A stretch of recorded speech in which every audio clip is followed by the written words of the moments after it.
కురుక్షేత్ర యుద్ధం భారతీయ ఇతిహాసం మహాభారతంలో చోటు చేసుకున్న అత్యంత మహత్తరమైన సంఘటన. ఇది పాండవులు మరియు కౌరవుల మధ్య జరిగిన యుద్ధం.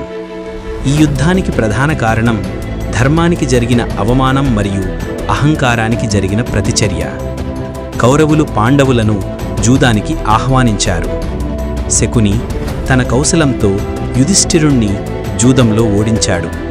పాండవులు తమ రాజ్యం, ధనం, సేవకులు, చివరికి ద్రౌపదిని కూడా కోల్పోయారు.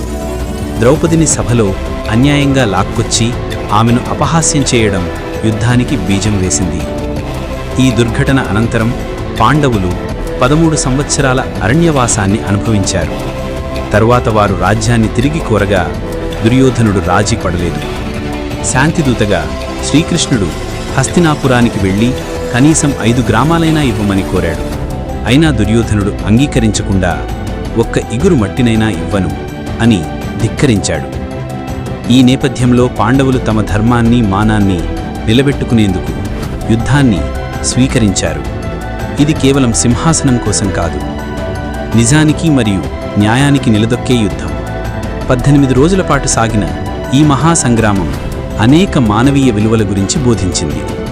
కురుక్షేత్ర యుద్ధం అహంకారానికి ఎదురుగా ధర్మం ఎలా పోరాడాలో చెప్పిన మహోన్నత ఘట్టం.